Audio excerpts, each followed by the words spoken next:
Hola amigos y bienvenidos a una semana más de este su podcast de la risa y el olvido. Y como cada semana, me da muchísimo gusto poder saludar a mis amigos.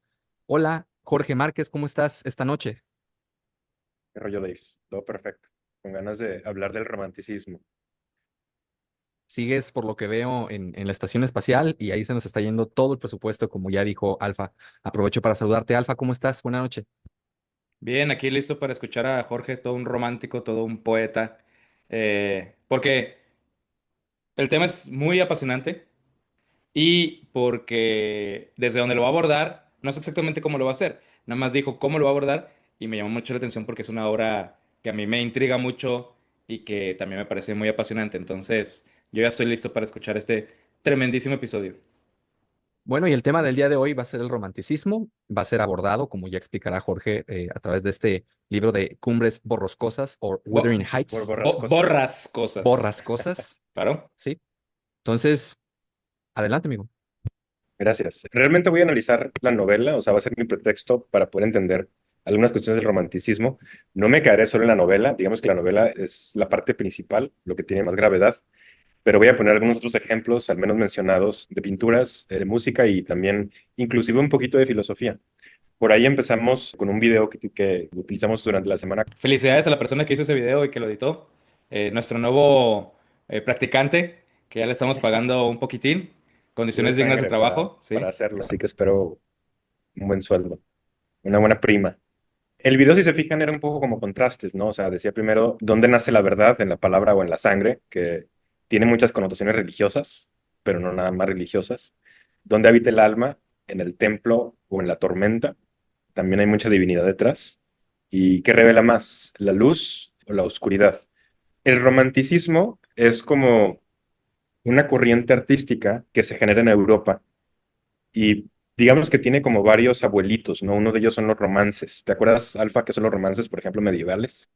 Sí, por supuesto, los romances medievales son como, pues pequeños, no pequeños, a veces había algunos muy largos. Esos de amor que sobre todo cantaban los juglares y que tenían mucho que ver con, tal vez, esa gran excepción en esa época, con las emociones y con los sentimientos de unos amantes o de un amor perdido, que no era lo común. Ajá.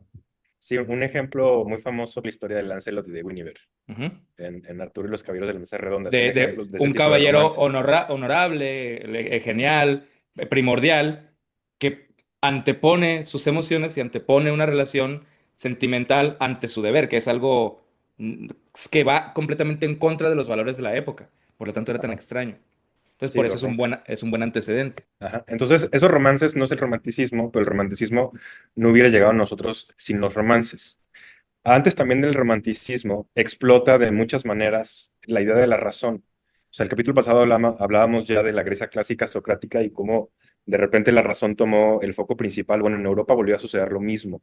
Y tuvimos periodos, por ejemplo, el neoclasicismo, la ilustración, la filosofía que inspira a Descartes, el racionalismo, en donde se empieza a convertir la razón como lo más importante que hay. Y eso gobierna muchas cosas, o sea, gobierna la vida humana, incluyendo el arte, incluyendo la expresión artística. Entonces, si ustedes, por ejemplo, ven algunas obras neoclásicas o ven algunas obras realistas, ahí puedes ver cómo las reglas, cómo las normas sociales en algunos casos, cómo la vida cotidiana, cómo la lógica, cómo la razón, toman un papel principal en lo que se está representando, o sea, en la forma de entender el mundo. Quiero que vean ejemplos. Sé que hay gente que nos está escuchando en Spotify. Para ellos intentaré como describir un poco las pinturas y si mis compañeros me pueden ayudar, pues mejor, porque a veces viendo podemos entender de una forma más completa los conceptos. Antes de mostrarles pinturas románticas y realistas, quiero primero hacerles esta pregunta. ¿Cuál es la obra romántica, ya sea literaria o cinematográfica, y pueden ser películas, pueden ser series, que más les gusta? O sea, esa es una pregunta que no le estoy lanzando necesariamente a Alfa y a Dave, es una pregunta que le estoy lanzando a ti, a la persona que nos está escuchando ahorita en tu coche o en el gym o lavando la ropa. O sea, el romance, lo que tiene que ver con el enamoramiento, lo que tiene que ¿Insinúas ver que con el nuestra amor, audiencia lava la ropa? ¿Insinúas que nuestra audiencia tiene higiene personal? pues espero que algunos de ellos, no todos son como yo. Pero bueno, sabemos que una de las cosas que más vende, junto con la violencia del sexo, pues es el amor y el enamoramiento, ¿no? Entonces quiero que se den un momento y digan, sí, esta película es mi favorita, o esta novela, si es que les gusta leer, o este cuento, ¿no? Y piensen qué tipo de características tiene la historia, o sea, de qué trata, qué tipo de características tienen los personajes y cómo está contada, qué instrumentos narrativos utiliza esa obra para contarnos esa historia de amor. Aprovechando que están aquí este par de seres sin sentimientos, pues quisiera preguntarles, Alfa, Dave, si tienen alguna, ¿no? Que les guste. Ya sé una que Alfa puede decir, pero sorpréndanme. Eches, Fíjate que eches. a mí me gusta mucho, ahorita que estabas haciendo la pregunta, estaba tratando de recordar y la primera que me vino a la cabeza cuando era muy joven, me gustó mucho una película de Alfonso Cuarón, que fue con la que se abrió paso a Hollywood, obviamente basado en un libro, Grandes Esperanzas. Y me gustó mucho cómo lo contó, me gustó mucho la música que usó, se me hizo que el casting fue muy bueno y, y la historia en general, se me hizo una historia maravillosa. Me gusta bastante hasta la fecha esa película. Escrita por Charles Dickens. Sí, es de Charles Dickens. Yo me enamoré en esa película la vi de niño y me enamoré de la niña, la neta. Sí, es una buena historia y es una buena película también. ¿Tú, Alfa? Pues sí, yo no, o sea, ¿cómo que dice la manzana no quede lejos del árbol? O sea, no puedo, no he cambiado, soy el mismo viejo asqueroso romántico. Yo diría 2046 de Wong Kar-wai, de la que ya hemos platicado aquí.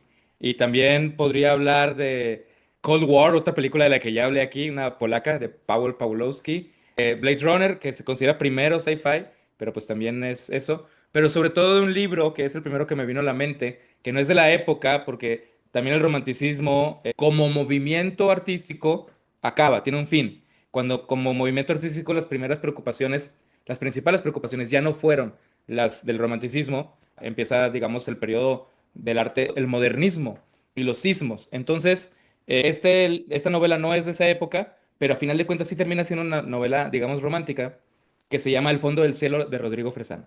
Ya sé que siempre hacemos estas promesas, pero ojalá y algún día yo pueda hablar de ella para no extenderme demasiado y no quitarle tiempo al viajero espacial. No fue una promesa, pero ojalá que sí lo hagas. Bueno, algunas como de las más famosas son estas que están en pantalla, Romeo y Julieta, de Shakespeare, Ana Karenina, Lo que el viento se llevó y Orgullo y Prejuicio, ¿no? Creo que de nuestra generación, Orgullo y Prejuicio, pues es la que quizás pegó más, al menos en su versión de Oye, Jorge, película. y perdón que te interrumpa, pequeño corte, acaban de hacer el aniversario, creo que fue el 20 aniversario, y se estrenó otra vez en todas las salas de cine. Hace poco estaba en todas las salas en México. No me enteré, Orgullo, fíjate. Orgullo y Prejuicio. Oye, Bueno, si te sí, fijas, digo, Keira Knightley repite en Ana Karenina y ajá. en Pride and Prejudice. El director de esta Ana Karenina es el director de Atonement, que la novela es una gloria y la película es muy buena, pero la novela es top uno del universo. Leanla y después vean la película. Pero bueno, a lo que iba con esto es, ninguna de estas obras entra dentro realmente de la corriente del romanticismo. Correcto. O sea, podrán tener algunas cositas por ahí, ¿no? Pero realmente si nos vamos a Romeo y Julieta es una tragedia del Renacimiento isabelino. Ana Karenina es realismo ruso. Lo que el viento se llevó es realismo histórico. Orgullo y Prejuicio tiene elementos neoclásicos y tiene elementos realistas. O sea, como que no cae exactamente en una de las dos, tiene elementos de ambas. Eh, Correcto. y les digo esto porque entonces, ¿qué chingados es el romanticismo, no? O sea, Cuéntale, es algo Jorge. que, es algo que claro que no ganamos nada por esto. Y además, si es el romanticismo, el lenguaje de ese tipo queda bien. El punto es, o sea, ¿qué es el romanticismo, no? O sea, como que decimos que todo es romántico, pero como una corriente artística y como un movimiento filosófico y como una postura frente a la vida, a veces no la entendemos tanto. Esta es una pintura realista, por ejemplo. Se llama Portrato de una mujer desconocida y solo es una mujer que está sentada en un carruaje y atrás vemos parte de la ciudad. Es de 1883. Es una pintura bonita, o sea, pero es una pintura realista que está representando algo cotidiano de la vida. El realismo tiene mucho eso. Esta de aquí es una pintura romántica. Esta sí es del romanticismo. Se llama La Pesadilla. El artista es Henry Fuseli y es de 1781. ¿Quién de ustedes me ayuda a describirla? Si quieren, ahorita yo la analizo rápido, pero ¿qué es lo que están viendo? ¿Mi cámara se ve o no Píntenme, se ve? Se ve, no por ahí nos sé. está mostrando perfectamente la misma imagen sobre un libro que no alcanzo a leer, El miedo en Occidente, con esta pintura de Henry Fuseli, el buen Alfa. Alfa, y ya que la conoces un poco más, haznos el honor de describir qué es lo que No, está no. sucediendo. Dale, Dave, dale. Bueno, vemos a una mujer recostada en profundo sueño y arriba de ella hay una especie de demonio sentado que está viendo al espectador y asomándose atrás de una cortina roja la cara de un caballo con los ojos en blanco. Una Bastante, yegua de la noche. bastante tétrica la imagen que ha sido usada erróneamente, ahora yo creo que nos va a explicar Jorge, para evocar otro tipo de cosas. Me gusta bastante, está padre esta obra. Sí, lo único que le agregaría es el monstruo que ven que está ahí arriba de la mujer se llama un incubo. Hay incubos y hay súcubos. La diferencia es que uno es masculino y otro es femenino, pero tienen que ver con pesadillas y tienen que ver también con erotismo. O sea, La sexualidad, ¿no? O sea, los incubos y ajá, las... sí, es muy sexual. Un incubo se tiene la creencia de que podía postrarse sobre una mujer en una noche y podía hacer que tuviera pesadillas eróticas y además podía quedar embarazada, ¿no? Y luego tener un niño monstruoso. Y un súcubo puede hacer lo mismo con un hombre, meterle como, pues, estos sueños eróticos como tremendamente intensos. Tenemos ahí un caballo medio fantasmal también, que le está metiendo como ese lado gótico a la pintura. Y la tenemos a ella, no solo es de que esté dormida, parece que está desmayada. Es como el ser humano con la pérdida absoluta del control, es lo que te está diciendo. Entonces, eso es algo que vamos a encontrar mucho en lo gótico y en lo romántico, ese tipo de evocación a lo misterioso, a lo intenso, a veces también a lo sexual, y a aquellas cosas que son muy terribles o muy salvajes como para poder ser controladas y contenidas con la razón. Esta es otra obra famosa del romanticismo de William Blake. William Blake es uno de los artistas más importantes románticos. Era alguien que cuando iba a pintar algo, no hacía lo que hacen muchos artistas. Por ejemplo, no sé, un Van Gogh que podía sentarse en un lugar a pintar. Los impresionistas trataban de plasmar la luz de una forma muy fiel en el lienzo y por lo tanto tenían que estar en el paisaje, era la mejor forma de hacerlo. Blake no hacía eso, Blake hacía algo que es muy romántico. Lo que hacía Blake es que miraba hacia su interior y de ahí evocaba la imagen que después pintaba. La imagen no salía del exterior, más bien la encontraba en su propio interior. Esta es una de las obras que hace, se llama El Gran Dragón Rojo y la Mujer Vestida de Sol, ¿no? Y hay un contraste ahí como entre el bien y el mal, que también ese contraste religioso y moral es muy común en el romanticismo, pero también hay algo erótico en esta pintura. Luego nosotros con el erotismo como que ya estamos muy poco sensibilizados, ¿no? Porque ya vivimos en la época de la pornografía y entonces ya estamos muy acostumbrados a lo extremadamente explícito. Pero para la época, si alguien veía una figura femenina en esa posición, por debajo de una figura masculina y en este caso monstruosa, la evocación hacia lo sexual era directa.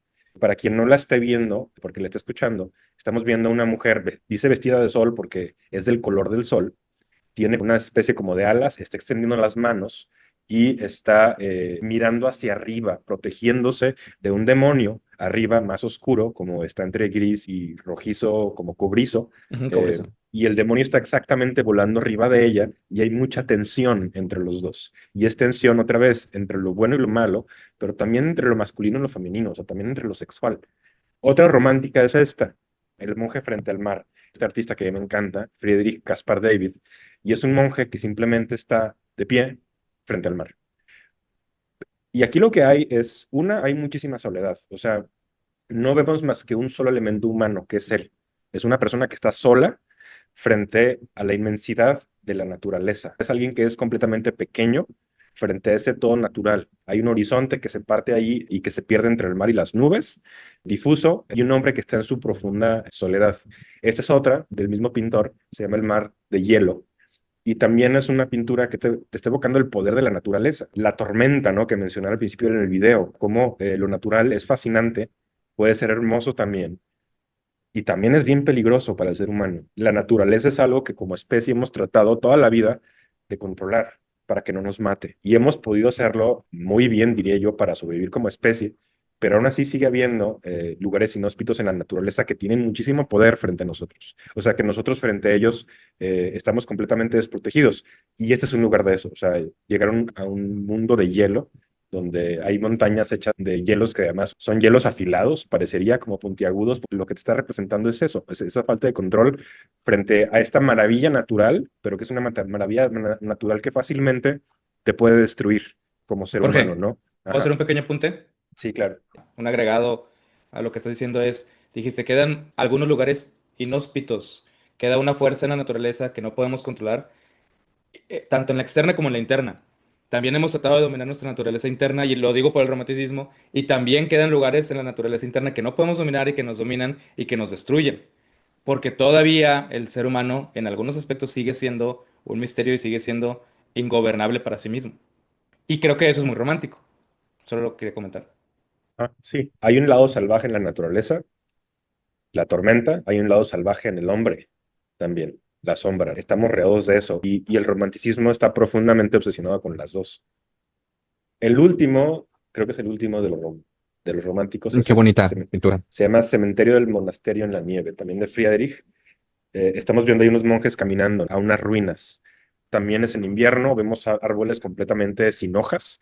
Las ramas además son ramas muy retorcidas, a mí me encanta cómo se ve, pero también estamos viendo otra vez, la naturaleza que es terrible, que es peligrosa, y las ruinas de la civilización. Y son unas ruinas además de un templo, de un monasterio. O sea, esta era una casa de Dios que fue destruida por el tiempo, que fue destruida por las condiciones naturales, por ambas cosas. La naturaleza es más poderosa, inclusive en esta tierra, en algunas partes, que lo divino. Dejen ustedes que lo humano, que lo divino.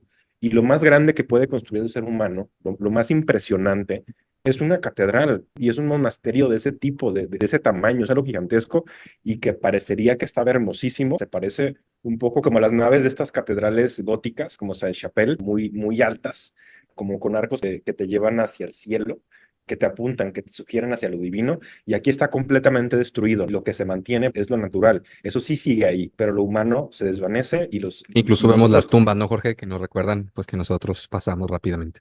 Ajá, o sea, las tumbas ahí sí siguen, esas sí siguen, ¿no? Pero la vida es transitoria y lo que construye el ser humano también. La última pintura que traigo es esta. Aquí más bien lo que me interesa es lo que está pasando adentro. Se llama Liszt at the piano, o sea, Liszt en el piano.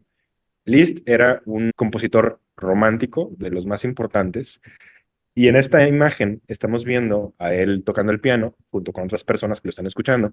Toda la gente que está ahí es famosa. La persona que ven hasta la izquierda es Alexander Dumas o Alejandro Dumas, lo conocemos así a veces en español. Tenemos también a Víctor Hugo arriba de él. Tenemos a George Sand, que está sentado al lado de Víctor Dumas. George Sand en realidad era una mujer que escribía bajo el seudónimo de George Sand. Arriba de George Sand tenemos a Niccolo Paganini.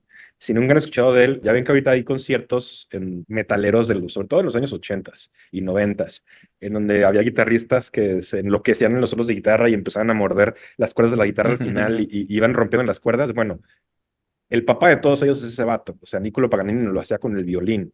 Tiene caprichos en violín, así se llama, que son impresionantemente difíciles de tocar, rapidísimos. Las posiciones son bien incómodas. Y dicen que hubo una vez que estaba tocando en un evento social y que la gente no le estaba pelando por estar socializando y que el tipo empezó a romper las cuerdas del violín y hasta que empezó a hacer eso todos se dieron cuenta, ¿no? De lo que estaba haciendo y lo voltearon a ver asombrados. Era un rockstar completamente adelantado a su época. Tanto así que Eh, decían que juraban que había hecho un pacto con el diablo. sí, Su ajá. talento era tan grande que se hizo toda una leyenda muy tonta porque, pues, realmente tenía un tipo súper talentoso. Ajá. Al lado de Paganini, el más gordito es Rossini, que es otro artista que empezó en el neoclasicismo en la primera mitad de su carrera y acabó como en un romanticismo temprano. Pero lo más importante es lo que está atrás. Hay un cuadro primero que está ahí en el centro y que apenas se alcanza a ver. En ese cuadro está Lord Byron. Y Lord Byron va a ser bien importante por un tipo de héroe que llaman el héroe byroniano, que es un héroe muy romántico. El Don Del Juan. lado izquierdo no se alcanza a ver, pero hay una figura esbozada de una mujer que algunos dicen que es Juana de Arco, pero hay otra todavía más escondida de Goethe. Y Goethe es un maldito asqueroso, un asqueroso, precioso titán de la literatura y de la ciencia y de muchas cosas. Es quizás el mejor escritor alemán de la historia. Y tiene también uno de los héroes con tintes románticos más importantes que existen, que es Fausto. Bueno, hay varios Faustos, pero el mejor de todos es el de Goethe. Y de hecho, me dan ganas de hacer un capítulo nada más de ese Fausto. Y luego, hasta la derecha, vemos un busto, o sea, un ¿Qué busto me es refiero a lo que una está viendo escultura, Liszt? Liszt que está es lo que está perdido viendo en la Liszt. contemplación de ese busto. Ajá, o sea, Liszt tiene enfrente.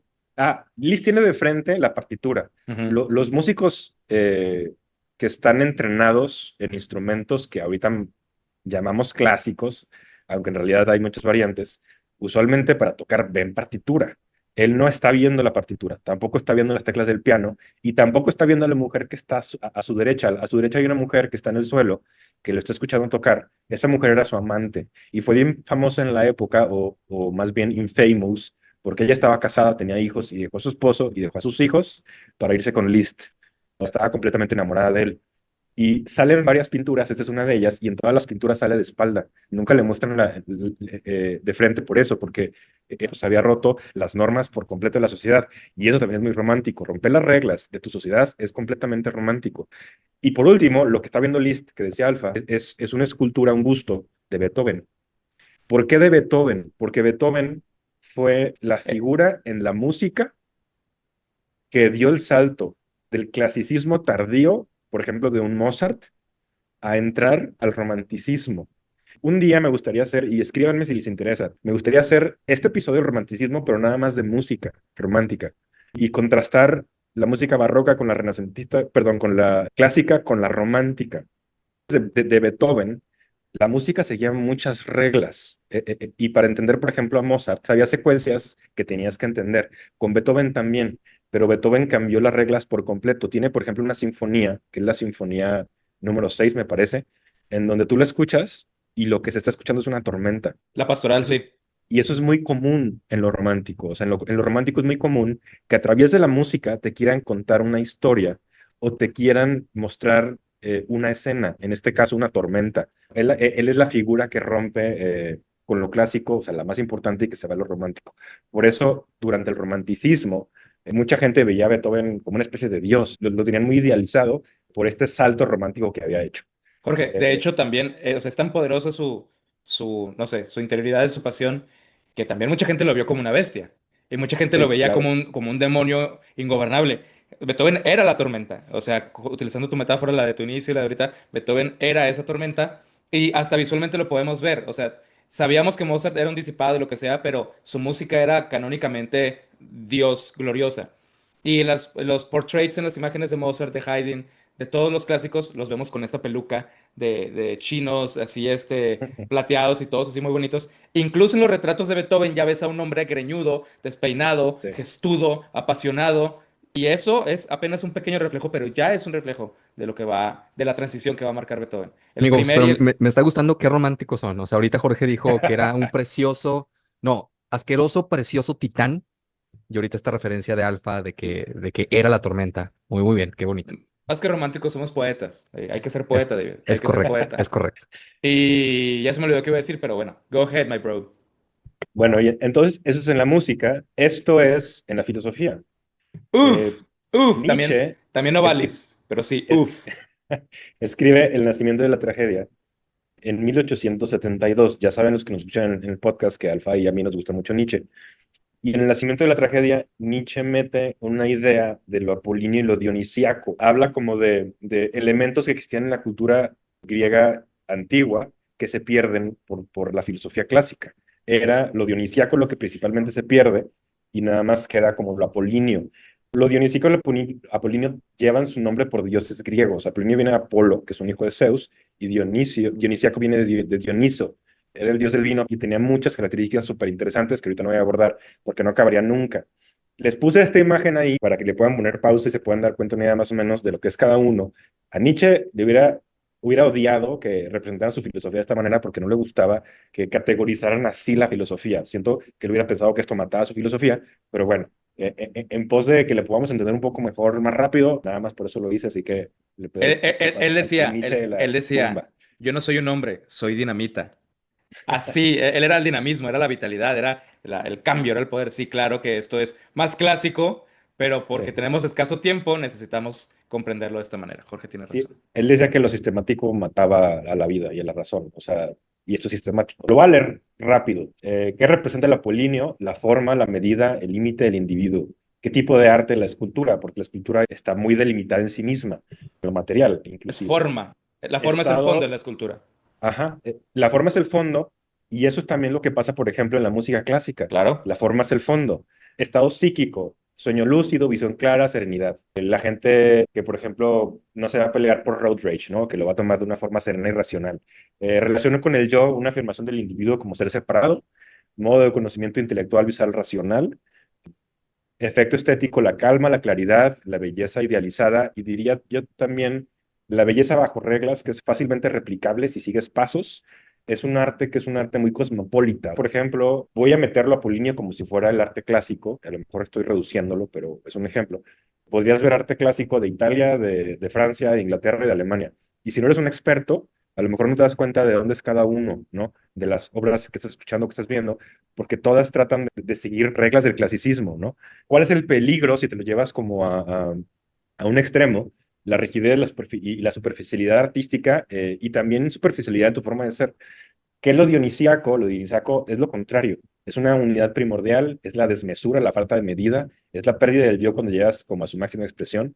El tipo de arte es la música. Hay muchos filósofos que han tomado la música como el arte más importante de todos. Uno de ellos es Schopenhauer.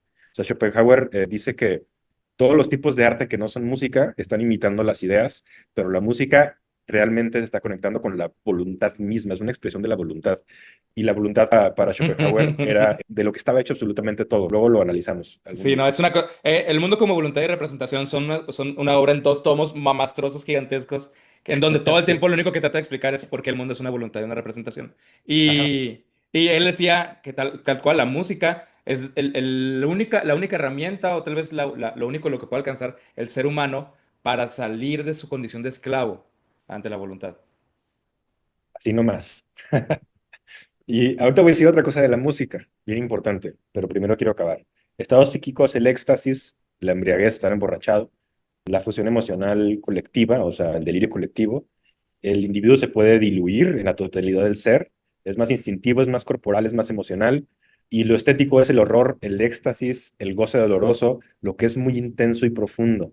Y cuando se absolutiza puede haber una disolución total y una pérdida completa de los límites. ¿Por qué demonios les pongo Nietzsche? Por dos cosas. Primero, para que entendamos cómo todo es producto de su época. O sea, Nietzsche sí es un adelantado a su época, es un maldito genio. Pero, Nietzsche escribió esto en 1872. Emily Bronte, que es la que está ahí al lado No, ¿es la de del Nietzsche, bigote? ¿Es la del bigote ella? lo dejaré a que la audiencia decida quién es quién.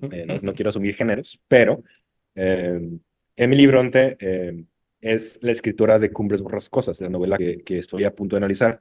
Nietzsche es el escritor, este filósofo del nacimiento de la tragedia. Y Emily Bronte escribe Cumbres Borrascosas antes que el nacimiento de la tragedia. Nietzsche es 1872, Emily con su novela es 1847. Y si bien no podemos, digamos que no embona perfectamente toda la novela de Emily Bronte en la filosofía de Nietzsche, porque pues que eso creo que no puede pasar nunca, son seres distintos. Aún así, sí se puede hacer un análisis de la novela de Cumbres Borrascosas, evocando algunas cuestiones de lo apolíneo y algunas cuestiones de lo dionisíaco, y eso nos va a ayudar a entender mejor la novela y los personajes y lo que Emily Bronte hizo. Y eso también nos arroja, pues, esta idea otra vez, o sea, de cómo no es una casualidad que Beethoven y que Goethe y que Emily Bronte y que Nietzsche eh, estén cercanos en el tiempo, no es una casualidad. Y O sea, Romeo en realidad, Santos. sí, sí, sobre todo él. Antes de que empiece con los personajes de Cumbres Borrascosas, quiero decir algo que a lo mejor espero que nos ayude a entender mejor el romanticismo. No soy la mejor persona para sistematizar algo, me gusta más fluir, ¿no? Pero aún así para nuestra audiencia a lo mejor está escuchando cosas y dice, pues todavía no me queda tan claro lo que es el romanticismo. Sé que es algo que hace contraste con lo neoclásico, en algunas cosas con lo realista, con la razón, ¿no? Pero ¿qué más allá? Ok. El romanticismo es una especie como de reacción frente a la lógica, de reacción frente a la idea de que todo lo podemos explicar a través de la razón, a través de la palabra, podemos abarcar cualquier cosa si sabemos utilizarla bien, podemos resolver todos los conflictos a través también de ser civilizados.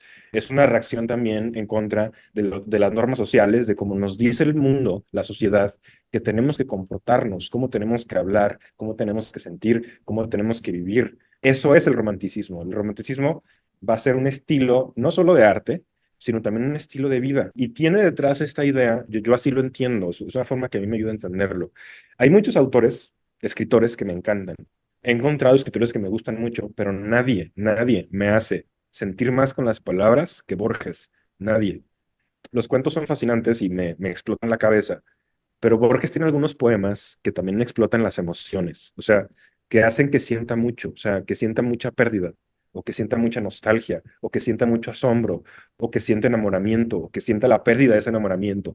Y todo lo logra a través del vehículo de las palabras. Un buen poeta, en teoría, es lo que hace. O sea, un buen poeta lo que hace es agarra algo, una idea o una emoción, y te la transmite a través de las palabras, eligiendo las palabras exactas que más te pueden evocar esa vivencia o ese sentimiento. Pero la postura romántica va a ser, inclusive el mejor de los poetas, no se va a acercar nunca a la sangre, no se va a acercar nunca a vivirlo, a sentirlo. No, no es lo mismo que te hagan el poema perfecto de un sacrificio o de un enamoramiento o de lo que se siente perder a alguien que amas porque muere, que vivirlo. Siempre lo que vives desborda a las palabras en su máxima expresión, siempre. Nos pueden hablar de la muerte y nos pueden hablar del suicidio y nos pueden hablar del amor y nos pueden hablar de un montón de cosas. Gente brillante que escribe genial, ¿no? Pero aún así, ningún poema se va a acercar, ni uno, a lo que siente una hija cuando pierde a su madre, o a lo que siente una madre cuando pierde a su hijo, o a lo que siente un hijo cuando pierde a la mujer que ama. Eso es algo que se escapa de los límites de la razón, que se escapa de los límites de la palabra, que se escapa de los límites inclusive del arte en su mejor versión, ¿no? El arte sí nos puede sugerir, nos puede apuntar hacia, nos puede señalar, nos puede empapar un poco, ¿no? Es como agarrar agua con las manos, o sea, se nos va el agua, pero se nos quedan las manos mojadas. Perdimos mucha parte de la experiencia, esa se fue, porque el agua no la podemos retener de esa manera, se nos quedó algo. Eso es lo que hace la mejor poesía, eso es lo que hacen los mejores escritores, es lo que hacen los mejores pintores, es lo que hacen los mejores músicos, aunque la música creo que tiene una ventaja, que la voy a decir al rato. Entonces, como poeta, puedes decir, hay un espejo que me he visto por última vez, hay una puerta que he cerrado hasta el fin del mundo. Y lo puedes decir para tratar de acercarnos a la experiencia de lo que es la mortalidad humana. Y se me puede enchinar la piel, que me ha pasado muchas veces con estos versos, pero no es lo mismo que estar muriendo. También podrías decir, ya somos el olvido que seremos, el polvo elemental que nos ignora, para entender cómo esa proximidad también de lo mortal, o si nos queremos poner un poco más románticos en el término coloquial, podríamos decir, no hubiéramos sido felices, tal vez lo fuimos, lo fue aquella tarde que no está en el tiempo. Y está increíble, o sea, son versos que me fascinan, son algunos de mis versos favoritos. Podríamos decir también, cuando alguien nos rompe el corazón, tu ausencia me rodea como la cuerda a la garganta o el mar al que se hunde. Y puede que te rompan el corazón porque te dejaron o porque se murieron, ¿no? Y hay mucho poder en estas palabras, pero nunca va a haber tanto poder en las palabras como en la sangre, otra vez. O sea, como en el hecho de vivirlo. Cuando vives algo de una manera tan intensa emocionalmente, llega un momento en que esa intensidad te rompe todo el lenguaje hasta cierto punto, te lo rompe. Ya no hay palabras, las palabras quedan completamente rebasadas. Es algo que no se puede explicar. Y es por eso que hay silencios profundos y que hay llantos profundos que nunca se van a poder explicar ni por Borges. Eso, creo, es parte del punto de vista que tiene el romántico frente a la vida. Hay que vivirla y hay que sentirla al máximo y no hay que tratar de pasar todo por la cabeza y entenderlo, ¿no? O sea, realmente la parte más interesante que tenemos como seres humanos es la intensidad emocional y son las emociones que tenemos y es la capacidad que tenemos mientras estamos vivos de sentir profundamente cosas que no siempre entendemos y está bien, no necesitamos entenderlas, necesitamos vivirlas. La única ventaja que yo le veo a la música frente a todas las demás artes en esta perspectiva es que hay música sin palabras. Hay música que no tiene la carga de las palabras y las palabras son fantásticas, pero cuando pones palabras, esas palabras te llevan a unos límites. La música, en cambio, cuando solo es instrumental, sí te puede evocar emociones, pero es mucho más líquida, es mucho más fluida, como la vida emocional. Y eso puede hacer que la música se convierta en un acompañante de aquello que estás sintiendo profundamente. Ok, ahora sí, espero que haya quedado un poco más claro el romanticismo y me voy a la novela. ¿Qué es Cumbres Borrascosas? ¿Qué es Cumbres Borrascosas y por qué Cumbres Borrascosas es especial? Yo diría principalmente por tres cosas. Una, los personajes. Dos, porque hace algo súper interesante y es que si tú lees la novela, el 70% de la novela es una novela romántica gótica, con elementos románticos y góticos, y el último 30% parece un realismo temprano, un protorrealismo, o sea, algo que todavía no es realista, pero que apunta hacia allá. O Ujú. sea, la última parte de la novela se parece más a una novela de Jane Austen. Cuando El- Lockwood empieza a vivir en tiempo real. Ajá. Ujú. La parte más padre de todas es la parte romántica. Pero tiene sentido lo que hace Emily Bronte. O sea, hace algo genial en hacer esa transición. Y algo que a mí me impresiona de Emily Bronte, además, y voy a volver a poner su cara, y junto a Nietzsche sobre todo. Ellos dos eran genios, y eran genios que además eran súper enfermizos. Nietzsche se la pasaba enfermo. Y después llegó un momento en que se dejó de pelear contra sus enfermedades y las utilizó a favor de su filosofía. Emily Bronte también se la pasaba enferma. Ella tenía más hermanas, tenía otras dos hermanas que también escribían. Inclusive, más que ella solo escribió Cumbres Borrascosas, es todo lo que se publicó de ella. Y se murió súper joven. Era una mujer acomodada, educada, pero en una época difícil para las mujeres y que no tuvo Claro. muchas experiencias, como me refiero a experiencias en la vida, ¿no? De viajar, de tener amantes, no tuvo muchas experiencias de eso. Y hay una de sus hermanas que dice, ¿cómo fregados mi hermana pudo escribir esto siendo ella como es y conociendo lo que creemos que conoce, ¿no? O sea, en realidad era alguien con una interioridad gigantesca, o sea, tan grande, que tenía experiencias que parecía que no tenía. Pues bueno, eso es interesante. Y lo último que hace Emily Bronte bien padre es la forma en la que narra la novela, porque son puntos de vista, luego en algunas partes, no voy a abordar eso, luego nunca acabaría, pero bueno, lo quiero nada más dejar ahí por si algún día alguien de ustedes lo lee, le ponga atención a quién está narrando la historia. Ok, hay muchos tipos de personajes, hay muchos arquetipos de personajes en la historia del cine y en la historia de la literatura. Muchísimos. No los voy a explicar. Voy a decir nada más algunos que están relacionados con un podcast donde yo les hablé de unas preferencias que habían encontrado en un estudio acerca de lo que los hombres buscaban y las mujeres buscaban en lo anónimo, en el anonimato del internet. Y me refiero a cosas sexuales, ¿no? Hay un arquetipo muy famoso entre algunos héroes de novelas románticas para mujeres, que es como la bestia, el monstruo, ¿no? Aquel monstruo que no está civilizado, que está peleado contra la civilización y que de repente tiene que llegar una heroína a civilizarlo, tiene que llegar una heroína a calmar su corazón y a guiarlo al buen camino. El más obvio es la bestia, de la Bella y la Bestia. También tenemos a Tarzán, que literalmente pues, crece entre animales bueno, animales que no son seres humanos y se comporta como tal hasta que llega su heroína como a iniciarlo en la educación, en Su la mujer civilización, civilizadora. ajá, en la razón, en todo eso. Y tenemos a Logan, a Wolverine también. Y ahí a lo mejor no es un interés romántico, más bien es como su hija, pero a final de cuentas también es una mujer, quien hace que cambie su perspectiva de muchas cosas y se haga más civilizado de lo que ha sido durante muchísimos años. Tenemos otro tipo de héroe, ¿no? Estamos viendo aquí en pantalla a Grey, que no sé ni cómo se llama, pero es este de Sombras de Grey. Y tenemos del lado derecho a Batman, Bruce Wayne, al último Bruce Wayne que se hizo en el cine, que es el de Robert Pattinson, y que me parece que es el más oscuro, el que tiene la sombra más grande de los Batmans que se han representado en el cine. Y estos, si se fijan, siguen siendo monstruos, siguen siendo personas que tienen una psique oscura dentro, que hay algo terrible dentro de ellos, hay un monstruo dentro de ellos, que no saben dominarlo, pero que por fuera sí están educados, sí están civilizados hasta cierto punto. Los dos son millonarios, los dos son respetadísimos en sus sociedades. Es gente que sabe jugar con el mundo, pero que si le rascas te das cuenta que también hay un monstruo adentro. En la versión de Grey, pues también es una heroína la que llega y logra como curarle esa parte.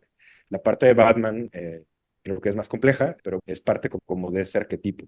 Luego tenemos al villano, que es un villano conflictuado y que en el fondo tiene una parte buena. O sea, aquí es al revés. Aquí la parte mala es evidente. La parte buena está más escondida, pero sí existe.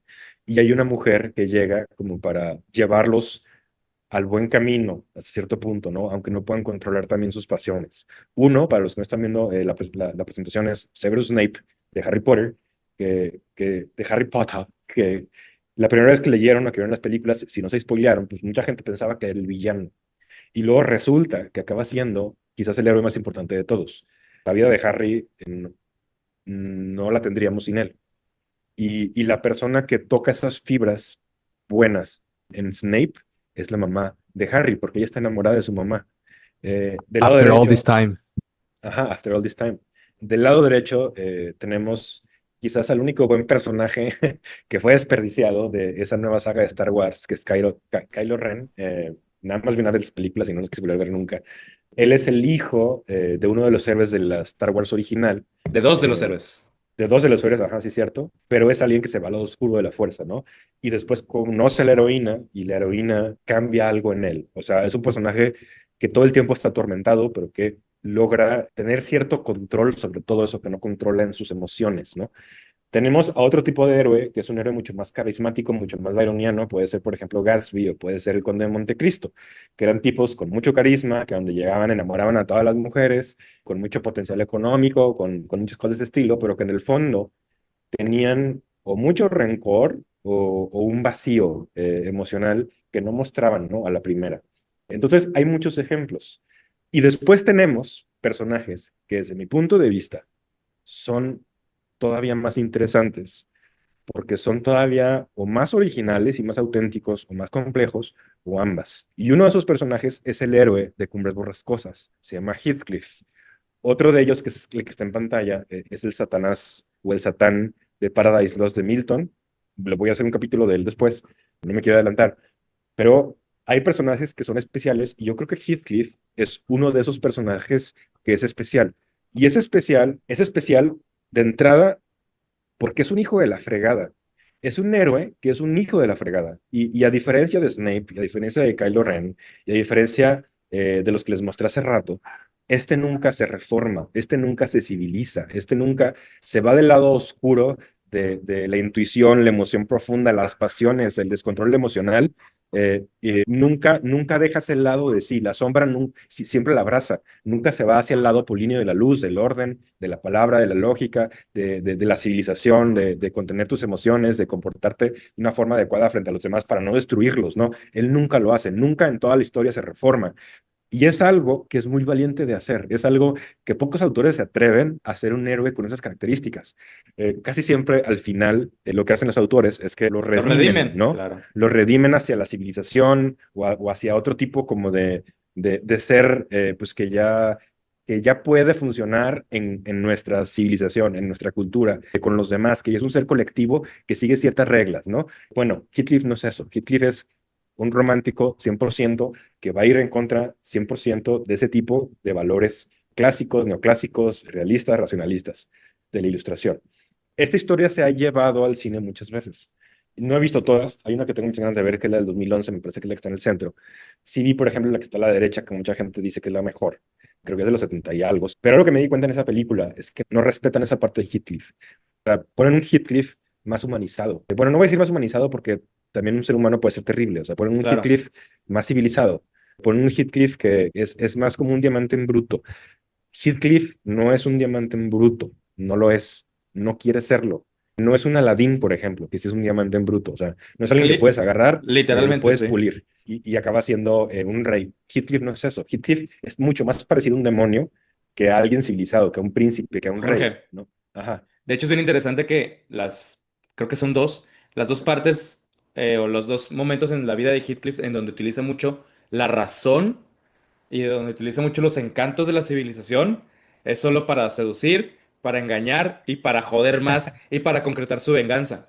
O sea, hay una parte en donde Heathcliff desaparece y luego reaparece educado, se ve rico, se ve como hombre de bien y tú dices, bueno, pues ya hizo la suya. O sea, aquí sufre mucho, no le fue nada bien, pero volvió y pues ya es momento de que se readapte, que sea un hombre civilizado y utiliza esa máscara solo para volver más profundo a la caída de este desorden mental, de esta sed de venganza terrible, espantosa, sin sentido y que, claro, lo convierte en una absoluta basura. Una absoluta basura, porque ya no tiene ni siquiera la necesidad. Y la venganza no se concreta con la persona o las personas que le ofendieron o que lo trataron mal. Lo lleva hasta generaciones después y se lleva entre las patas a su hijo, a su propio hijo, y él está feliz cuando su hijo se muere. Es una basura absoluta. Sí, sí, es una basura. Y sabes que está genial como elemento narrativo y lo acabas de decir, que luego ya con todo el bagaje que tenemos de historias otra vez, de bestias que se civilizan y de diamantes en bruto, tú crees que va a ser la típica historia en donde se fue, adquirió cultura, regresó más elevado y al final se quedó con la mujer, ¿no? O sea, Claro. o obtuvo algún premio, obtuvo no sé qué, y no. O El ganó vato sabiduría y estuvo por encima de todo lo demás. Ajá, no, el güey regresó a ser un maldito huracán y destruir todo lo que está alrededor de él. A eso regresó. La novela tiene dos símbolos bien importantes que son dos casas. Más que casas, o sea, no son casas, son unas madresotas, o sea, parecen...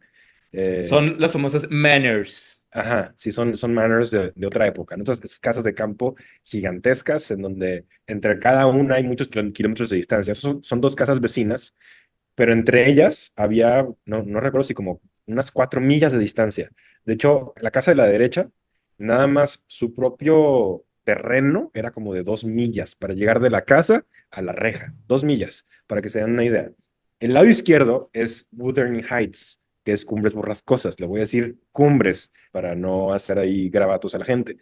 La del lado derecho es Truscott Grove, le voy a decir la granja. No es para nada una granja, porque además no son granjeros, pero le voy a decir así. Pero sí creo que lo Como, traducen como la granja de los tordos. No sé qué es un tordo, pero... ajá, sí, así lo traducen, pero voy a decir granja, me caería en Ajá. granja. Entonces, la casa de la izquierda, la casa de Cumbres Borrascosas, Cumbres, es una casa que está en lo alto, es una casa que está en un lugar donde hace mucho frío, mucho viento, donde la vegetación además crece por sin ningún lado, es una vegetación que no está controlada, es muy dionisíaco. O sea, lo dionisíaco, si lo quiere representar, por ejemplo, en la vida silvestre y en las plantas, son esas plantas que crecen hacia donde se les da su rechingada gana. ¿No? Esas plantas que crecen en una casa ya abandonada y que de repente ves las ramas entre las paredes, eso es la naturaleza dionisíaca y eso es lo que tienen las Cumbres Borrascosas, esa mansión.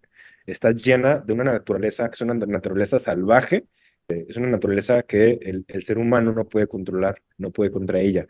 Y luego tenemos a la granja, que es una mansión de gente extremadamente rica, con jardines perfectamente cortados y bonitos, o sea, jardines civilizados, como si fueran a un castillo en Francia.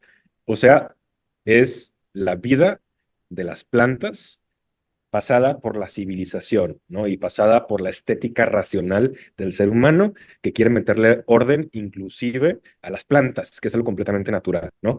Eso es la mansión. Y por adentro, muy bonita, muy limpia, muy espaciosa, con muchísimas entradas de luz. Ahí pueden ver, eso es un ejemplo, pero tenía muchas ventanas. El contraste de la oscuridad y del desorden y de lo descuidado que está las Cumbres Borrascosas. Los personajes hay muchos, pero los más importantes de la obra, al menos en la primera mitad, los dos más importantes por muchos es Heathcliff y es Catherine Earnshaw.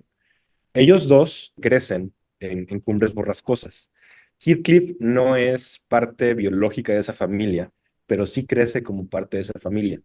Y luego tenemos, aparte de Catherine y de Heathcliff, tenemos a los Linton. Los Linton tienen un hijo que se llama Edgar y tienen otra hija que se llama Isabella. Y ellos dos son como, pues, los civilizados, los educados, los que juegan con las normas sociales y todo lo demás. En la historia, Heathcliff y Catherine están enamorados perdidamente entre ellos. O sea, Jorge, espérame, ajá, creo que falta un poquito de contexto. La casa de los Earnshaw es Wuthering Heights, es Cumbres Borrascosas. Ellos viven ajá. ahí, es Catherine, su hermano, y la señorita Dean, que es la sirvienta, pero que vivía, convivía con ellos. Lo iba a poner aquí, pero ahí lo estás viendo. Ahí ellos están de chiquillos muy contentos y el papá un día llega así de la nada de Londres, como después de un viaje de 3 semanas, con un bulto y lo avienta. Y dice, les traje este niño. Y luego dicen, ¿cómo que un niño? Por eso les puse Cenicienta ahí, porque es un poco como a Cenicienta, ¿no? O sea, que Cenicienta acaba creciendo no con su familia, sino con otra familia, y mientras el papá vive la tratan bien, y cuando se muere la tratan de la chingada. Pero bueno, síguele. Exactamente. Y luego dicen, ¿este niño qué? O sea, está muy moreno, es un gitano, guácala. Entonces, ¿quién sabe por qué el papá le tenía un chorro de afecto a Heathcliff? Y él le llama Heathcliff y nunca tiene como un apellido oficial, nada. Y crece el hermano de Catherine, Hindley, siempre se pelean, trata de humillar a A Heathcliff Heathcliff, y el papá lo favorece mucho, tal cual como dice Jorge, muere el papá, aquí los Linton todavía no aparecen y son importantes, muere el papá y Hindley se queda como el jefe de la casa y reduce y rebaja a a Heathcliff Heathcliff, un a un sirviente. criado, un sirviente sin dignidad alguna, pero ya habían crecido juntos y Catherine y Heathcliff habían crecido primero como medio amigos, luego como medio familia y luego terminaron enamorándose perdidamente y en verdad en algún momento lo dicen, creo que Catherine lo dice, su alma y la mía es la misma, su dolor es mi dolor, su felicidad es mi felicidad. O sea, es esa parte del romanticismo tan gigante. En la otra casa, en la granja, están los riquillos que ahorita medio no pintan nada, pero luego, por alguna razón del destino, Catherine tiene que vivir una temporada grande allá y como que se civiliza más por estar allá y vuelve diferente, vuelve muy posh, vuelve muy sangroncilla, muy mamoncilla y ahí es donde se marca una primera ruptura. Solo quería como, porque vimos la imagen que pusiste, pero como que si no la habían visto no sabían quién vivía en qué casa y que creo que al principio parecía que los dos vivían en Wuthering Heights, o sea, las dos familias. Solo quería hacer Sí, esa ajá. aclaración. Nada más como para complementar, entonces Heathcliff y Catherine crecen juntos y son dos niños que se sienten, o sea, viven en Cumbres Borrascosas, que ya les dije que es muy dionisiaco todo el rollo allá adentro, y aún así se sienten atrapados adentro de esa casa. O sea, eso es muy romántico, el hecho de sentirte atrapado y querer ser libre, la libertad es muy romántica. Y entonces se la pasaban explorando todos los alrededores peligrosos de Wuthering Heights. Y ahí es en donde, con el paso del tiempo, se empiezan a enamorar y acaban completamente enamorados. Entonces, si se fijan, es un amor de veras, o sea, es un amor muy profundo de un chingo de años. O sea, es enamorarte de la persona con la que creciste. No es tu hermana biológica, pero es casi, casi tu hermana, ¿no?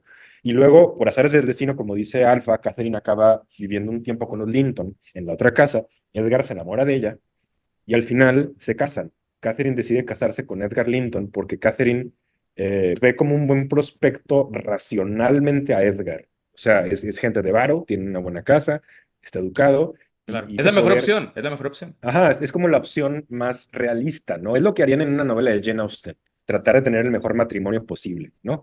Bueno, es eso. Y entonces se casan.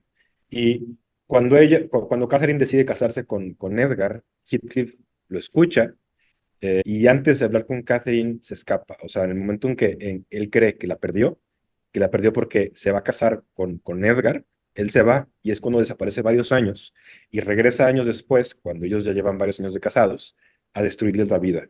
Y lo primero que hace es casarse con Isabella Linton. Isabella Linton es la hermana de Edgar. O sea, es como si fuera la cuñada de Catherine. Isabella está completamente enamorada de Heathcliff porque pues, el cuate es muy interesante. O sea, tiene este aire misterioso que tienen todos los héroes románticos y además es guapo. Entonces queda profundamente enamorada de él. Heathcliff no la ama, pero absolutamente para nada. Pero se casa con ella para Pero destruirle la vida a Edgar. sí la atrapa, o sea, sí es encantador para atraparla. Sí la atrapa, pero bueno, ahorita voy a poner un fragmento de eso. Aquí les puse una línea entre lo dionisiaco y lo apolíneo. O sea, más a la izquierda es lo dionisiaco, más a lo derecho es el apolíneo. La gente que nos escucha, arriba de lo dionisiaco, o sea, en lo más dionisiaco se ve Heathcliff, en la mitad se ve Catherine y en la parte derecha del apolíneo se ve Edgar. Y puse algunas características de cada uno. De Heathcliff puse que es intenso, es violento, es vengativo, es pasional, se deja llevar completamente por la emoción y por el deseo, es irracional, es antisocial, no tiene máscaras, o sea, el cuate puede ser diabólicamente honesto, y ya sé que es una contradicción, pero no lo es. Libre de las convenciones sociales, pero al mismo tiempo esclavo de las emociones. Catherine también es salvaje, también es pasional, pero es ambigua. Ella está oscilando entre los dos mundos. Ella tiene su infancia y a Heathcliff y a Wuthering Heights que lo llevan a lo dionisiaco, pero tiene también la época con los Linton que lo lleva a lo apolíneo. Y entonces está como que entre las dos partes, si es educada y si es social. Entonces es alguien que ni se atreve a vivir completamente dionisíaco, de forma dionisíaca, ni se atreve a vivir completamente de forma apolínea. Se queda a la mitad. Y luego tenemos a Edgar, que es mesurado, que es tibio, que es pacífico, que es educado, que es ordenado, que es racional, que es social. O sea, en pocas palabras, es el buen partido. Es el tipo con el que no te quieres casar tú, con el que quiere tu mamá que te cases. Ese güey es Edgar Linton. Ok, voy a empezar a leer algunas citas de algunos personajes principales. Usualmente no me gusta leer, usualmente prefiero explicarlo con mis propias palabras, pero creo que esto nos va a dar muchísimo más luz porque vamos a entender más cómo son ellos y cómo están descritos a través de las palabras por Emily y cuáles son los elementos dionisíacos y apolíneos y cuáles son los elementos románticos que están detrás de ellos. Primero voy a empezar por Catherine. Catherine dice, si estuviera en el cielo, sería extremadamente desgraciada. Una vez soñé que estaba ahí. El cielo no parecía ser mi hogar y se me rompió el corazón de tanto llorar por regresar a la tierra. No tengo más derecho a casarme con Edgar Linton del que tengo a estar en el cielo. Ahí nos está diciendo dos cosas bien importantes. Primero, ella sabe que Edgar no es para ella. Ella lo sabe. Ella sabe que nunca va a poder amar a Edgar de la forma que ama a Heathcliff. Y segundo, está rechazando el cielo. Eso va en contra de toda la moralidad cristiana y lo que se desprende de ella. Y va en contra también del racionalismo, ¿no? De la razón. Inclusive en pensadores que creyeran que a lo mejor no existía el paraíso, de todas maneras, si hipotéticamente existiera, pues desearíamos estar ahí. Y está diciendo no. O sea, ese lugar de bondad, donde todo es bueno, donde todo es blanco, donde todo es razonable, yo no soy eso. Yo ahí soy una extraña, eso no es para mí. Yo tengo que regresar a mi tierra, tengo que regresar a cumbres, ¿no? Ahí es en donde realmente yo resono y armonizo, ¿no? Con la naturaleza. Luego sigue, sería degradante para mí casarme con Heathcliff por su posición social. Dice, él nunca sabrá cuánto lo amo, porque él es más yo que yo misma. Sea de lo que estén hechas nuestras almas, la suya y la mía son la misma. Y la de Linton es tan distinta como un rayo de luna lo es del relámpago o el rocío invernal del fuego. O sea, ella y Heathcliff son iguales, ella y Edgar son completamente diferentes. No puedo expresarlo, pero ¿de qué habría servido mi creación si estuviera eternamente contenida aquí, o sea, en ella misma, solo en su cuerpo? Mis grandes miserias en este mundo han sido las miserias de Heathcliff, y cada una la he observado y sentido desde el principio. Mi gran pensamiento al vivir es él. Si todo lo demás muriera y él permaneciera, yo seguiría existiendo. Y si todo lo demás permaneciera y él fuera aniquilado, el universo se volvería un extraño gigantesco. Yo no me sentiría parte de él. O sea, su casa, su hogar es Heathcliff. Y ella en su interior, que es profundo, es un interior profundo, su interior no nada más lo habita ella y lo habita Heathcliff. Mi amor por Jorge, Linton, ajá, nada más un pequeño paréntesis. Heathcliff estaba escuchando esta conversación 30 segundos antes de que ella dijera eso. Heathcliff sí. estaba ahí atrás de Antes de que un... dijera que lo amaba y que, Exacto. ajá, Estaba escuchando esa misma conversación, ocultito como en un rellano ahí de la casa. Y cuando ella solo dice, escucha el principio que está aquí. exactamente eso, cuando ella dice, nunca me voy a poder casar con Heathcliff y me voy a casar con Linton, ahí Heathcliff, tal cual como héroe romántico asqueroso, reacciona violentamente, se emperra y sale corriendo, agarra el caballo y desaparece. O sea, si se hubiera quedado 30 segundos más, hubiera escuchado estos dos pasajes que nos acaba de leer Jorge, que son, pues, como testamentos del amor más profundo de lo que se ha escrito. Ni bueno, ni malo, ni dichoso, pero profundo. Y Heathcliff nunca Sí, lo escuchó. y qué bueno que dijiste bueno y malo, fíjate, porque así como dice Nietzsche, más allá del bien y del mal, la moralidad realmente no tiene una base objetiva, si no hay un Dios. El romántico es muy así también. O sea, si quieres entender un personaje romántico, lo peor que puedes hacer es hacerle un juicio moral. Porque sí, vas a encontrar a un Claro, monstruo, claro. vas a encontrar a un monstruo, pero no se trata de eso. O sea, se trata más bien de entender una vida que vive al extremo en lo emocional. De eso se trata. Ok, sigo. Mi amor por Linton es como las hojas del bosque. Piensen en un bosque canadiense. El tiempo lo cambiará, lo sé bien, como el invierno cambia los árboles, ¿no? O sea, tú los ves en verano están verdes, los en otoño están amarillos, los en invierno ya no tienen hojas. O sea, el amor que tiene ella por Linton no es que no exista, pero es que va a cambiar, va a perder intensidad. Mi amor por Heathcliff se parece a las rocas eternas que hay debajo, una fuente de poca belleza visual, pero necesaria. Yo soy Heathcliff, está siempre, siempre en mi mente, no como un placer, sino como mi propio ser. Es como si dijéramos, nos da placer ser nosotros mismos, pues no necesariamente, o sea, nos da placer a lo mejor cómo conectamos y nos enganchamos con unas cosas del mundo, pero pues somos nosotros mismos y eso ya lo damos por dado. Bueno, es lo que está diciendo ella, está diciendo, Hitler es parte de mí, como yo soy parte de mí y se acabó. Es algo fundamental, es algo esencial. Heathcliff, después, esto ya no es Catherine, ahora voy a leer algo de Heathcliff. Heathcliff dice, muerte e infierno. Si se fijan, Catherine empezó hablando del cielo y rechazando el cielo. Ahora Heathcliff está hablando del infierno. Acuérdense de la pintura que les puse de Blake, del diablo y de la mujer. Es como el bien y el mal, el infierno y la tierra que quiere ir al cielo. Bueno, Heathcliff aquí dice, muerte e infierno. La existencia después de perderla a ella. Y fue un necio por imaginar siquiera un instante que ella valoraba más el afecto de Edgar Linton que el mío. Lo que sigue es bien importante para saber apreciar el héroe romántico, dice Heathcliff. Aunque él, o sea, Edgar, el esposo de Catherine, aunque él amara con todo el poder de su débil ser, no podría amar tanto en 80 años como yo en un solo día. y Catherine tiene un corazón tan profundo como el mío. Así como Catherine se da cuenta que ella es Heathcliff, Heathcliff se da cuenta que Catherine es como él, que esa profundidad emocional, que esa profundidad que tienen para sentir la vida, que esa profundidad que tienen en su alma, es una profundidad que pocas personas tienen. Y ellos dos son esa persona. Edgar no lo es. El héroe romántico tiene esa profundidad, el héroe clásico, neoclásico, realista, no lo tiene. Ese Eh, hombre merece su venganza.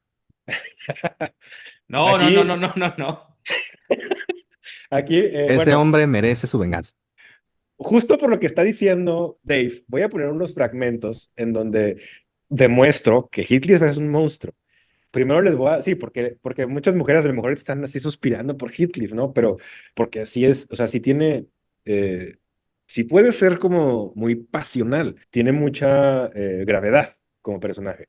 Pero bueno, fíjense, Isabella Linton, son palabras de su esposa, de la esposa de Heathcliff. Dice, ¿el señor Heathcliff es humano? Se está preguntando ella. Si lo es, está loco. Y si no lo está, es un demonio. Lo odio. Soy desdichada, he sido una tonta. El único placer que puedo imaginar es morir o verlo muerto. O sea, que tu esposa diga eso, pues bueno, no habla muy bien de ti. Luego Heathcliff va a decir eso sobre Isabella. Dice, Isabella no puede acusarme de haber mostrado ni una pizca de dulzura engañosa. O sea, nunca le engañé.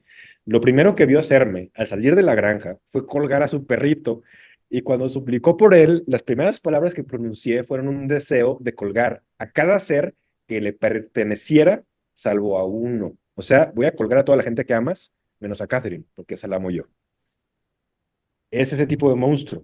Sigo después en el tema de Isabela, pero es Heathcliff sobre Isabela. Dice, no fue el colmo de la absurdidad, de la idiotez genuina, que esa perra lastimera, servil y de mente mezquina soñara que yo podía amarla. Si deseaba marcharse, podía hacerlo. La molestia de su presencia superaba el placer que se podía derivar de atormentarla. O sea, me encanta atormentar a mi esposa, pero al mismo tiempo su presencia es tan Denesnable. ajá, desde para mí que prefiero que se vaya, ¿no? Luego dice Catherine. Voy a regresar a Catherine a Heathcliff y esta es la parte que es más importante. Dice Catherine llega un momento en la historia donde se enferma y está a punto de morirse. Y todo lo que voy a escuchar aquí ahorita es ese momento antes de la muerte de Catherine y después de la muerte de Catherine. Dice Catherine, tú y Edgar me han roto el corazón, Heathcliff. Yo no los compadeceré. Me han matado. Quisiera poder sujetarte hasta que estuviéramos los dos muertos. No me importaría lo que tú sufrieras. No me importa tu sufrimiento. ¿Por qué no habrías de sufrir tú? O sea, ¿por qué no habrías de sufrir tú si yo estoy sufriendo, si yo me estoy muriendo? Esto es súper romántico. Este es el lado salvaje que tiene ella. Es el lado dionisíaco que tiene ella. Es el lado que Heathcliff ama de ella, De ¿no? hecho, Jorge, poco antes de esto, que lo habíamos platicado antes, el gran problema es que ella, al parecer, soñaba con seguir viviendo su vida ideal con Linton, así toda bonita en la granja, y seguir teniendo a Heathcliff en su vida, o sea, allá como vivir los dos mundos, ¿no? Lo mejor de dos mundos. Pero Así como el alfa. estos no pueden. Yo vivo, pero lo peor de dos mundos. Y haz de cuenta que ellos se enfrentan y ellos, la verdad sale a la luz y se empiezan a pelear y le tiran toda la fantasía y la ilusión que ella tenía, ¿no? Entonces, como ella ya no puede vivir lo que ella quiere vivir, ella los maldice a los dos y les dice, me voy a morir para fregarlos, los voy a Sí, destruir con mi muerte, o sea, sí, eso lo dice. Lo iba a poner, pero sí. me voy a matar para que todos ustedes sufran. Y literalmente a partir de ese como gran berrinche, cae esa enfermedad y se deja morir para Sí. lastimarlos a ellos, para castigarlos. Sí, no se enferma nada, o sea, no se enferma de forma natural, se enferma porque ella deja de comer para lastimarlos, como exactamente como dices. Ok, Heathcliff, o sea, otra vez, ella también tiene un monstruo adentro, por eso se entiende con Heathcliff. Heathcliff continúa y dice, le dice Heathcliff a Catherine, ¿estás poseída por un demonio para hablarme así? Todas esas palabras se grabarán en mi memoria y me corroerán eternamente después de que me dejes. Sabes que mientes al decir que te maté. Me sería tan fácil olvidarte como olvidar mi propia existencia, o sea, no te puedo olvidar. No es suficiente para tu infernal egoísmo que mientras tú estés en paz, o sea, en la muerte, yo me retuerza en los tormentos del infierno. Otra vez, la evocación del infierno y el cielo por todos lados. Catherine después le responde, no deseo para ti mayor tormento del que yo tengo, solo deseo que nunca nos separemos. Y si alguna palabra mía te hiere en el futuro, piensa que siento el mismo dolor bajo tierra. Esto es completamente pasional, o sea, ese pasar del te odio al te amo, del te quiero hacer daño al no te quiero hacer daño, es el descontrol de las emociones en su máxima expresión. Es esa naturaleza incontrolable, ingobernable que tenemos adentro de los seres humanos. Después Heathcliff a Catherine. Esta parte es crucial. Cruel y falsa. ¿Por qué me despreciaste? ¿Por qué traicionaste a tu propio corazón? No tengo una sola palabra de consuelo. Te mereces morir. Te has matado a ti misma. Sí, puedes besarme y llorar y exprimir de mis besos y lágrimas. Te maldecirán, te condenarán. Me amabas. Entonces, ¿qué derecho tenías de dejarme? ¿Por el pobre capricho que sentiste por Linton, o sea, por su esposo? Porque la miseria, la degradación, la muerte y nada que Dios o Satanás pudieran infligir nos habría separado. O sea, su amor parecía blindado. Tú, por tu propia voluntad, lo hiciste. No he roto tu corazón, tú lo has hecho. Y al romperlo, has roto el mío. O sea, le rompieron el corazón, ella se va a morir y él va a tener que quedarse vivo sabiendo que ella está muerta. Va a tener que quedarse vivo en la soledad. Dice, quiero vivir, ¿qué clase de vida será con tu alma en la tumba? Entonces, otra vez, o sea, estamos derrochando emociones, pasión, y son las dos. O sea, es, es la violencia, ¿no? Es el rencor que le tiene Heathcliff a Catherine por haberlo rechazado por Edgar, por haberse casado en vez de haberlo escogido a él, aunque se Tiene razón. amaran. Aunque tuvieran ese amor tan grande que ni Dios, ni el diablo, ni la muerte los hubiera podido separar, ni Satanás, ¿no? Por la La única cobardía de persona que, Catherine. Él la merece su única, venganza. ajá, la única persona que tenía el poder de romperlo era Catherine, ni Dios ni el diablo, y fue Catherine quien la rompió. Por eso Heathcliff la odia, pero también la ama. Son las dos. Catherine luego le responde, déjame en paz. Si he hecho mal, la estoy pagando con la vida. Es suficiente. Tú también me dejaste, pero no te reprocharé, te perdono. Perdóname tú a mí. Y Heathcliff le contesta, es difícil perdonar y mirar esos ojos y sentir esas manos agotadas. Bésame otra vez y no dejes que vea tus ojos. Perdono lo que me has hecho. Amo a mi asesina. O sea, le está diciendo, tú me mataste, tú me vas a matar, pero te amo. Y luego le dice, pero al tuyo, o sea, a tu asesino, ¿cómo podría? Y ese asesino puede ser Edgar por separarlos, pero también puede ser él, Claro. el mismo Heathcliff. Entonces, él se odia a sí mismo por matarla a ella. Este fragmento que vamos a ver a continuación, la imagen la describe, pero no todos lo están viendo, es Heathcliff acostado sobre la tumba de Catherine y se ve Catherine bajo tierra. Entonces es el momento en el que Catherine acaba de morir, le acaban de enterrar, y Heathcliff le dice, que despierte en tormento, gritó Heathcliff con pasión incontrolable. Mentía hasta el final. ¿Dónde está? No allí, no en el cielo, no desaparecida. ¿Dónde? Tú dijiste que no te importaban mis sufrimientos y yo rezo una sola plegaria, o sea, solo pido una cosa. La repito hasta que mi lengua se entumezca. Catherine, que no encuentres descanso mientras yo viva. Dijiste que te maté, pues entonces persígueme. Los asesinados persiguen a sus asesinos. Sé que los fantasmas han vagado por la tierra. Quédate siempre conmigo. Toma cualquier forma, vuélveme loco si quieres, pero no me dejes en este abismo donde no puedo encontrarte. No puedo vivir sin mi alma. Entonces, Jorge, básicamente, la está maldiciendo con tal de tenerla cerca. Jorge, Sí, ¿puedo decir Edgar. algo? De hecho, la novela empieza no en orden cronológico, se narra todo. Empieza con un visitante que llega a rentar la granja, que Locus. Lockwood, y el dueño es Heathcliff. Y Heathcliff ya está viejo, ya pasó todo. Entonces Lockwood se queda en un cuarto, porque la mucama lo pone ahí y dice, el señor no quiere que nadie entre aquí, pero duérmase aquí, vato. Y el vato se duerme y tiene una visión, Ujú. o una visión, o De, sea, de una Catherine niña. el fantasma de Catherine niña queriendo entrar a Wuthering Heights. Y le dice, ábreme la ventana, necesito entrar. Y él todo asustado le cierra la ventana y se bla, bla, bla. Y pues tú dices, bueno, X. Pero cuando Heathcliff escucha eso, se trastorna, se vuelve loco. Y va y dice, sí, ven aquí. Así, aquí estoy, Sí. persígueme. O sea, ¿dónde está ese fantasma? Quiero ver ese fantasma. O sea, aquí es esta. Y luego, mucho tiempo después vamos a ver esto. O sea, era esto. Heathcliff prefiere que sufrir por el acoso y el atosigamiento del fantasma y prefiere sufrir una maldición con tal de no estar sin ella. ¿Sí? Sí, sí, o sea, qué amor más intenso que ese, creo que no se puede. O sea, podríamos decir que no es razonable, que no es una buena idea vivir así, lo que quieras, pero no puedes negar la intensidad de ese amor. Ok, pongo un pedacito de Edgar, nada más para que vean el contraste de lo apolíneo con lo dionisiaco desde el personaje de Edgar y cómo responde Edgar a la muerte de Catherine, siendo su esposa y también la amaba, a diferencia de Heathcliff. Y mamá de su Eh, hija. y mamá de su hija, ajá. El narrador dice, la pena lo transformó en un completo ermitaño. O sea, él que era un ser muy social, ahora muy extrovertido, ahora es un ermitaño. Renunció a su cargo de magistrado y dejó inclusive de asistir a la iglesia. O sea, que si se ponen a pensar en la época, la parte política y la parte religiosa es lo más importante de un buen hombre en un mundo regido por ciertas normas sociales. Y están diciendo, Edgar dejó las dos cosas al principio por el dolor que sentía. Luego dice, solo tomaba paseos solitarios por los páramos y visitas a la tumba de su esposa, pero era demasiado bueno como para ser completamente desdichado por mucho tiempo.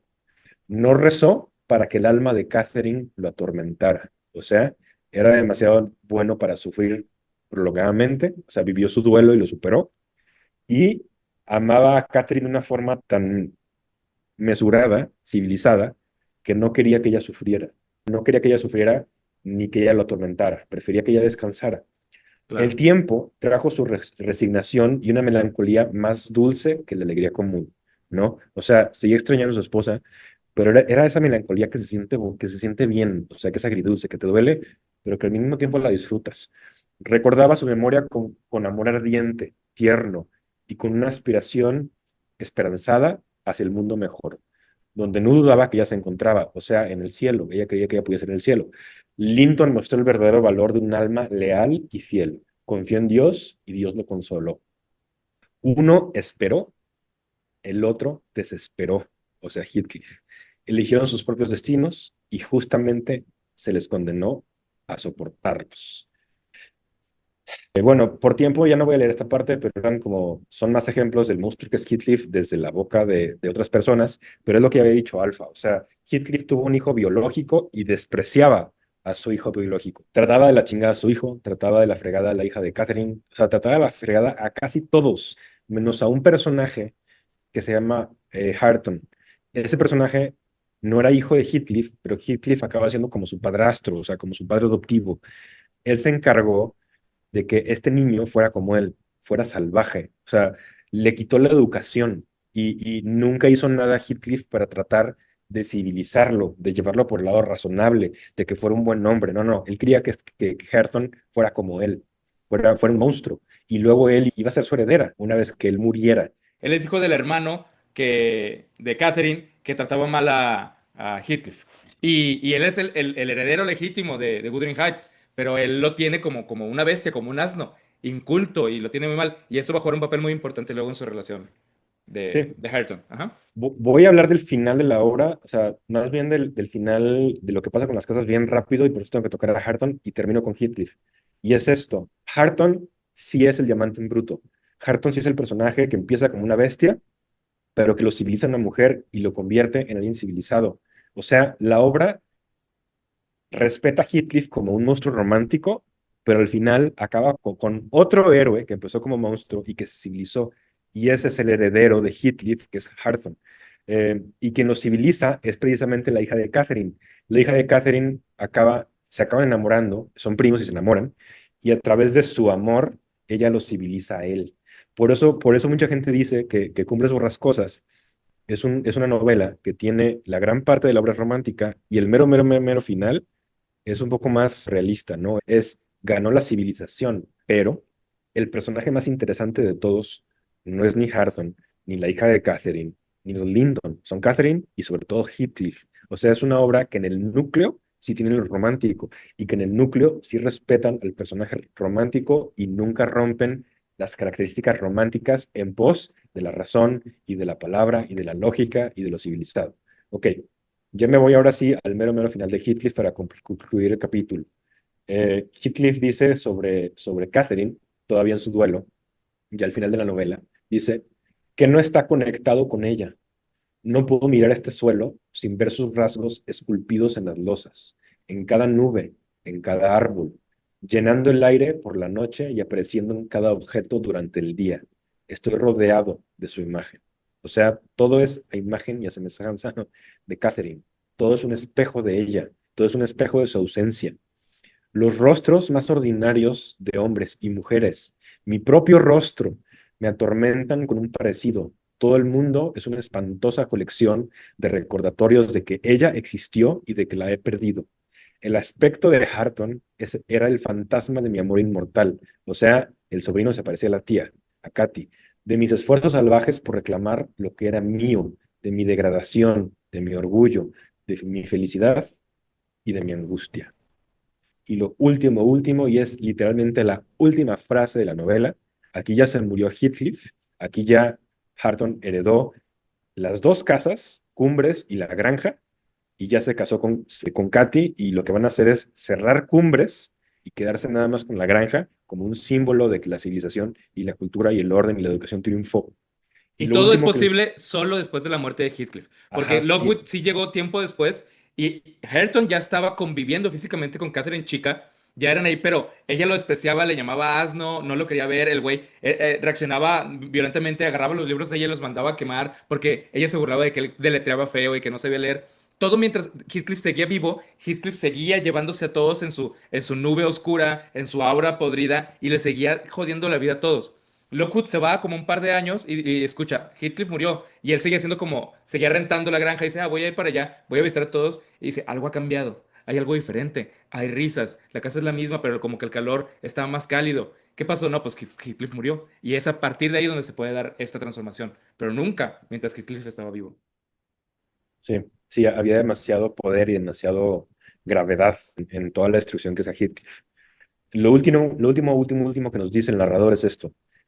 Escucho el suave viento que respiraba entre la hierba y se preguntó cómo alguien podía imaginar sueños intranquilos para los que dormían en aquella tierra tranquila. O sea, después de escuchar toda esa historia intensísima, con mucho dolor, con mucha pasión, con mucha violencia, con mucho amor, con mucho todo, los seres humanos nos vamos, los seres humanos nos borramos y se queda la naturaleza y esa hierba y ese viento y ese silencio parece algo tranquilo, ¿no? Cuando lo que vivimos ahí fue todo lo contrario. Es como el último pasaje y la verdad es que se me hace muy bonito. O sea, retrata de una forma muy interesante y muy honesta como una parte de lo que significa ser humano y vivir y ser mortal. Ya lo único que yo digo, ya acabé, o sea, lo único que diría es, otra vez, podríamos moralizar todo lo que quieren a Heathcliff, podríamos pensar que nuestra forma de vida es mejor, y sí, o sea, yo no quiero ser una persona que esté aterrorizando a los demás, no quiero ser una persona que haga sufrir a las demás personas, que cause mucho sufrimiento. O sea, creo que los seres humanos acabamos causando sufrimiento aunque no queramos, o sea, es inevitable, es parte de la vida, pero podemos intentar causar el menor sufrimiento posible en los demás. Esa parte de Heathcliff no me gusta, o sea, la parte de que el tipo es lo que es y en su paso destruye, ¿no? La parte que sí me gusta, la parte que sí me gusta es la parte que es completamente auténtica con lo que es él. La parte que se atreve a no seguir las normas sociales y seguir más bien lo que él siente. La parte que tiene que ver con vivir la vida de una manera intensa. O sea, Heathcliff o es completamente frío o está hirviendo. No tiene un punto medio. Es lo contrario a lo que te diría un budista de cómo debes vivir la vida. Es la pasión hecho hombre. Eso es un héroe romántico.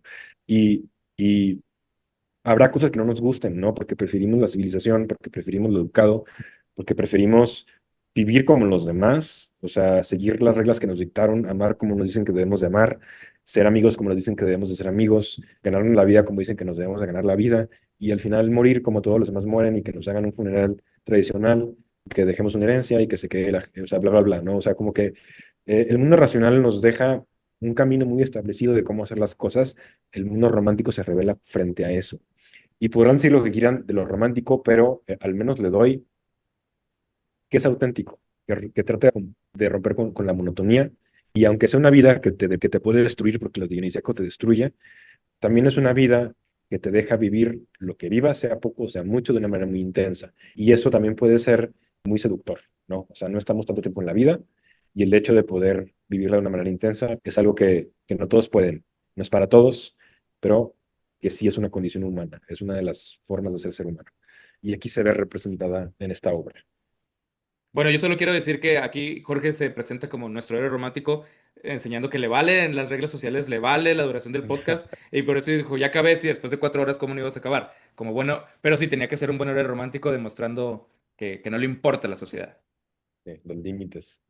Y yo me quedo con lo que dije. O sea, para mí, con esta pintura, con esta pasada de lo que es realmente la obra completa, para mí el gran villano de esta obra es Catherine, no él. Porque él no podía evitar ser quien él era. O sea, las circunstancias lo llevaron a ser quien él era, y ella, que tenía la capacidad de hacer algo diferente, no lo quiso, no decidió irse por esta vida más cómoda, y con eso terminó de despertar al demonio que era Heathcliff, y que al final pagó con su existencia en infierno en vida, literal.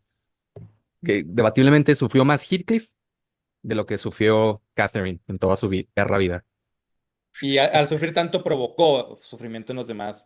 Todos, a su hijo, a las familias, a todo Hijo, mundo que es se le que acercaba. si dices tú, el daño que causó fue proporcional al que él tuvo, entonces sí tienes que imaginar que ese hombre tenía la profundidad más grande que ha existido, porque no puede existir de otra manera. Hay algo muy padre en el arte y es algo que siempre repetía Beto Madero, que el arte es polívoco y los símbolos, el buen arte sí es lo suficientemente abierto y te da lo suficiente para varias lecturas y varias interpretaciones. Es decir, lo que acabas de decir creo que es muy válido. O sea, decir, Catherine es la villana, es la causante de todo. Hay alguien que lo dice así. Hay gente que todavía defiende Heathcliff. Hay gente que todavía dice Heathcliff es así quiero que alguien me ame como Heathcliff amaba. Yo digo Heathcliff es una gran basura, pero creo que hay muchas lecturas válidas. En muchas cosas hay lecturas que no son válidas, pero cuando se escribe una gran obra de arte, cuando tenemos enfrente una gran producción artística, muchas lecturas van a ser válidas. Y creo que eso es parte del buen arte. Yo creo que Heathcliff es como el poder de la naturaleza, es salvaje. Y en la naturaleza salvaje tú encuentras cosas hermosísimas, cosas sublimes, cosas que te hacen sentir un asombro que nada más, nada ni nadie más te despierta, pero al mismo tiempo puede ser violentísima, puede ser terrible y te puede destruir por completo. Y Completamente abrumador. Sí, es tal las cual. dos, es las dos. Es esa fuerza destructiva, pero también intensa para amar, son ambas. Y destruye amando, pero te ama con una profundidad que de otra forma a lo mejor no puedas alcanzar. Y ya lo último que digo es, no responder, pero lo que dijo Dave, de que él piensa que la villana es Catherine. Yo no lo veo de esa manera, pero lo que sí puedo decir es esto. O sea, Nietzsche, en algunos de los escritos que tiene, dice que lo peor que puede hacer como ser humano para vivir bien es quedarte a la mitad. O sea, dice, ya llegamos a un punto en donde ya o rompemos completamente la moral y vivimos más allá del bien y del mal, o nos vamos por el camino que teníamos de la razón y la moral cristiana. Dice, la gente que más se da en la madre es la que se da a la mitad. Y la Sí. sociedad ahorita está yendo a la mitad. Y lo que hizo Recuérdame, Catherine ¿para fue irse a quién la era el mitad. peor infierno de Dante, de los círculos? ¿Quién tenía el peor sufrimiento? Los traicioneros, los que traicionaban a Dios. Es que había uno que era para los que precisamente que eran ambiguos, ¿no? Que no tenían, ay, Para los ¿cómo era? tibios. Los tibios. Pero eso parece, no sé si en el Apocalipsis que dice, a los tibios los escupiré de mi boca, ¿no? Sí, Y Edgar era tibio. exacto. Eh, Heathcliff no tenía nada de tibio. Catherine era tibia.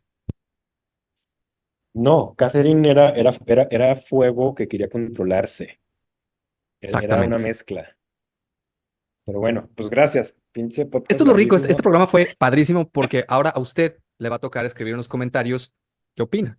¿Ya leyó la obra? Y si no la ha leído, en base a esto, ¿de qué lado está y por qué? Y más que tomar un lado, ¿qué piensa de esta situación que es asombrosa y de este, como dijo Jorge, poder de la naturaleza, y como explicó Alfa, es lo bonito de una obra tan grande, tan majestuosa como la que hizo la señorita Bronte? ¿Alguna cosa más, sino para cerrar en este momento? Recordarles que por lo pronto vamos a salir cada 15 días, porque hace rato me preguntaron, hey, ¿no salió el lunes pasado todo eso? No, ahorita estamos en una etapa de transición en donde estamos cada 15 días. Y Pues bueno, este episodio amigos, duró doble, entonces muchísimas podemos grabar gracias. Si usted puede aventarse este 2 semanas. episodio en 3 lunes y no habría ningún Claro, problema. ninguno. Esperamos les haya gustado, y la verdad disfrutamos mucho que ustedes estén aquí con nosotros y grabar este contenido para ustedes. Nos vemos la próxima semana.